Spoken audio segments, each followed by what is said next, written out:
सर्वेभ्यो नमो नमः बच्चों। आज हम आपको आपकी पुस्तक का पहला पाठ सुभाषितानी पढ़ाने जा रहे हैं, जिसमें श्लोकों के माध्यम से अच्छी अच्छी बातें बताई गई हैं। सुभाषितानी पद जो है वो कैसे बना है? दो शब्दों से मिलकर बना है, सुधन भाषितानी। सु माने अच्छी और भाषितानी माने विचार या बातें। तो श्लोकों के माध्यम से आपको अच्छी अच्छी बातें बताई गई हैं, जिसको हम पढ़ने जा रहे हैं। अब सुभाषित शब्द सुधन भाषित, इन दो शब्दों के मेल से संपन्न होता है। सु का अर्थ सुंदर, मधुर तथा भाषित का अर्थ वचन है। इस तरह सुभाषित का अर्थ सुंदर मधुर वचन है। प्रस्तुत पाठ में सूक्ति मंजरी, नीति शतकम, मनुस्मृति, शिशुपाल वधम, पंचतंत्रम से रोचक और विचारोपरक श्लोकों को संग्रहित किया गया है। पहला श्लोक है आपका, गुणा गुणगेषु गुणा भवन्ति ते निर्गुणं प्राप्य भवन्ति दोषाः सुस्वादतोयः प्रभवन्ति नद्यः समुद्रमासाद् भवन्त्यपेयः। अब हिंदी देखेंगे। गुणा माने गुण, गुणगेषु माने गुणियों में जो गुणी लोग होते हैं। गुणा गुण, भवंती माने होते हैं। गुणियों में गुण गुण होते हैं। जो गुणवान व्यक्ति होता है उसमें कोई भी गुण पहुंच जाता है तो वो गुण ही रहता है।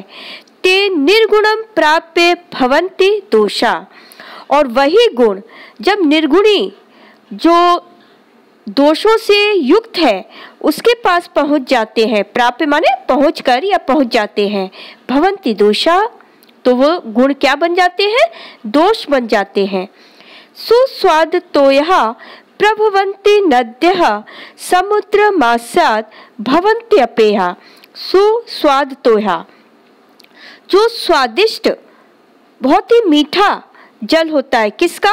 नद्य माने नदियों का, प्रभवंती माने बहता है। नदियों का जो स्वादिष्ट जल होता है वो समुद्रम आसाद, समुद्रम धन आसाद, संधि विच्छेद होगी समुद्रम आसाद की, समुद्रम धन आसाद, समुद्र में आसाद माने पहुंचकर। भवन्ति धन अपेयः, भवन्ति अपेयः, भवन्ति माने हो जाता है, अपेयः माने अपेय, न पीने योग्य। तो समुद्र में वही मीठा जल पहुंचकर कैसा बन जाता है? अपेय हो जाता है, पीने योग्य नहीं रहता है। फिर से देखिए एक बार, गुण गुणियों में गुण होते हैं, वही गुण निर्गुणी के पास पहुंचकर दोष बन जाते हैं। जिस प्रकार स्वादिष्ट नदियों का जल समुद्र में पहुंचकर अपेय हो जाता है। दूसरा श्लोक देखिए, साहित्य संगीत कला विहीनः साक्षात् पशुः पुच्छ विषाणहीनः तृणं न खादन् नपि जीवमानः तद भाग ध्येयं परमं पशूनाम्। इसमें क्या बताया गया है? साहित्य, संगीत और कला से हीन कैसा होता है वह व्यक्ति? साक्षात पशु होता है। कैसा पशु? जो बिना पूंछ और सींग के होता है। साहित्य, संगीत और कला से हीन व्यक्ति बिना पूंछ और सींग के साक्षात पशु के समान है। जो तृणम न खादन् नपि जीवमान, घास न खाते हुए एक जीवन व्यतीत कर रहा है, एक जीव का व्यक्ति कर रहा है। तद भागधेयम परमम पशुनाम, ये उसके लिए बड़े सौभाग्य की बात है कि वह साहित्य संगीत कला से हीन है, बिना पूंछ और सींग के है, वो साक्षात पशु के समान है, और घास न खाते हुए भी वह जीवन व्यतीत कर रहा है। ये उसके लिए कैसी बात है? बहुत ही सौभाग्य की बात है। तीसरा देखिए, लुब्धस्य नश्यति यशः पिशुनस्य मैत्री नष्ट क्रियस्य कुलमर्थ परस्य धर्मः विद्या फलं व्यसनिनः कृपणस्य सौख्यम राज्यं प्रमत्त सचिवस्य नराधिपस्य। इसमें बताया गया है कि किस किस का क्या नष्ट हो जाता है। अर्थ देखिए, लोभी का यश नष्ट हो जाता है। लुब्धस्य माने लोभी का, नश्यति माने नष्ट हो जाता है, यश माने यश। पिशुनस्य मैत्री, पिशुनस्य माने चुगलखोरी करने वाली की, मैत्री माने मित्रता नष्ट हो जाती है। नष्ट क्रिया से कुलम, और जिसकी समस्त क्रियाएं नष्ट हो गई हैं, जिनकी क्रियाएं काम करना बंद कर दी हैं, उनका कुल नष्ट हो जाता है। अर्थ परस्य धर्म, और जो लोभी होता है, जो दूसरे के धन को अपना धन समझता है, उसका धर्म नष्ट हो जाता है। विद्या फलम व्यसनिना, और जो व्यसनिना होता है, बुरी आदतों में फंसा हुआ होता है, उसका विद्या रूपी फल नष्ट हो जाता है। कृपणस्य सौख्यम, और जो कंजूस होता है, उसका सौख्यम माने सुख नष्ट हो जाता है।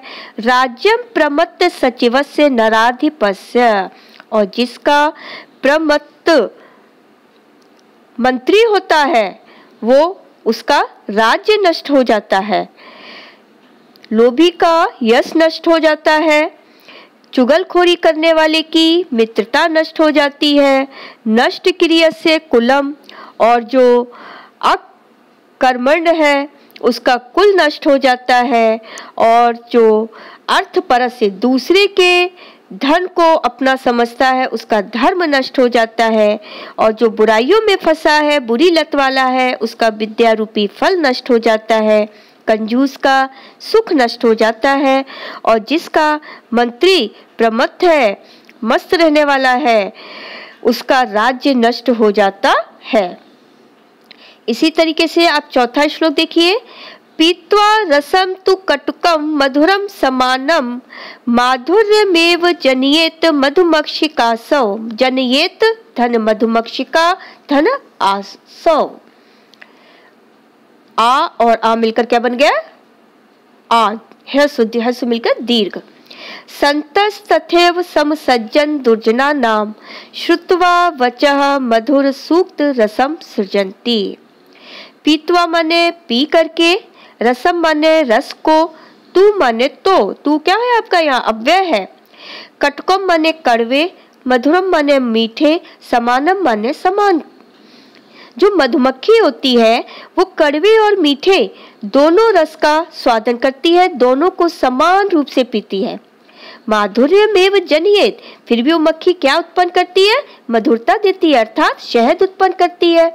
किस प्रकार? ठीक उसी प्रकार जिस प्रकार की संतस तथैव समसज्जन दुर्जना नाम श्रुत्वा वचः, जो सज्जन लोग होते हैं, संत लोग होते हैं, वो सज्जन और दुर्जन दोनों की बात को सुनते हैं, दोनों के पास उठते बैठते हैं, लेकिन मधुर सूक्त रसम सृजन्ति, अपनी सूक्तियों में क्या रहता है? उनके रस रहता है, उनकी सूक्तियां मधुरता से युक्त होती हैं, वो मधुर सूक्तियों को ही सृजन्ति माने उत्पन्न करते हैं। पांचवा देखिए। विहाय पौरुषम यो ही दैवमेव अवलंबते, संधि विच्छेद क्या होगी? दैवम धन एव धन अवलंबते, दैवमेवावलंबते। विहाय पौरुषम यो ही दैवमेवावलंबते प्रसाद सिंहवत तस्य मूर्धिन तिष्ठन्ति वायसः। विहाय माने छोड़कर, पौरुषम माने अपने मेहनत को, परिश्रम को, यो माने जो, दैवम माने भाग्य के, अवलंबते माने सहारे रहते हैं। जो लोग अपने परिश्रम या मेहनत को छोड़कर भाग्य के सहारे रहते हैं, दैवम माने भाग्य, अवलंबते माने सहारे, उनका आश्रय लेते हैं। प्रासाद सिंहवत तस्य मूर्धिन तिष्ठन्ति वायसा, वो किसके समान होते हैं? जिस प्रकार की महल पर बैठे हुए सिंह के ऊपर वायसा मने कौवे बैठे हुए रहते हैं। फिर से देखिए। विहाय पौरुषम यो ही दैवमेव अवलंबते, दैवमेवावलंबते, जो लोग अपने परिश्रम को या मेहनत को छोड़कर भाग्य के सहारे रहते हैं, वे ठीक उसी प्रकार होते हैं जिस प्रकार महल पर बैठे हुए शेर के या सिंह के समान, जैसे कि सिंह के, उस सिंह के सिर पर कौवे बैठे हुए होते हैं। छठा देखिए। पुष्प पत्र फल छाया मूल वल्कल दारु भी धन्या मही रुहा ये शाम विमुख यान्ति न धन अर्थ न नार्थ न। हिंदी देखिए, पुष्प माने फूल, पत्ते, फल, छाया, मूल माने जड़, वल्कल माने छाल, दारुई माने लकड़ी। जो पेड़ होते हैं वो कभी भी किसी को विमुख होकर नहीं जाने देते। क्या क्या होता है उसके पास फूल होते हैं, पत्ते होते हैं, फल होते हैं, छाया, जड़, लकड़ी, छाल, ये सब उसके पास रहता है। धन्या महिरुआ, वो पेड़ कैसे है? धन्य है, श्रेष्ठ है। ये शाम विमुख यान्ति नार्थ न, जिसके पास से कोई याचक होता है वो खाली हाथ नहीं जाता है।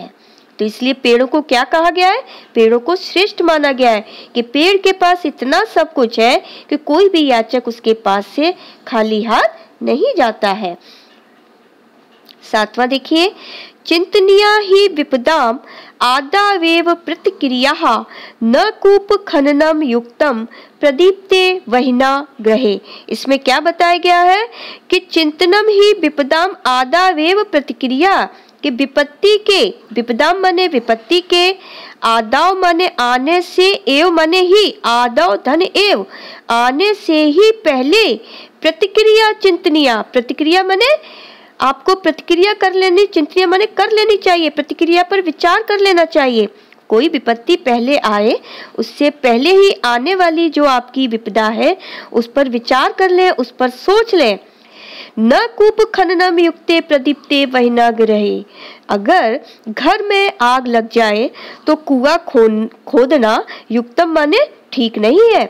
वहिना माने अग्नि, ग्रहे माने घर में, प्रदीप्ते माने जलने पर, लगने पर, न माने नहीं, कूप खननम माने कुएं को खोदना, युक्तम माने ठीक नहीं है। जिस प्रकार घर में आग लगने पर तब आप कुआं खोदोगे तो आपका व्यर्थ है, बेकार है, तब तक तो सारा जल जाएगा। पानी की जो आप चाहते हो लेना वो नहीं मिल पाएगा। तो उस पर क्या करना चाहिए? आपको पहले से उसकी व्यवस्था बनानी चाहिए। इसीलिए कहा गया है कि विपदाम माने विपत्ति के, आदाय माने एव माने आने से ही पहले प्रतिक्रिया पर चिंतन कर लेना चाहिए। उसके लिए आपको व्यवस्था बना लेनी चाहिए। घर में आग लग जाए तब आप अगर कुआं खोदें तो आपका कुआं खोदना युक्त नहीं है, ठीक नहीं है। समझ में आ गया? तो आज हमने इस पाठ की हिंदी पढ़ी है, कल हम इस पाठ की आपको अभ्यास कराएंगे। धन्यवाद।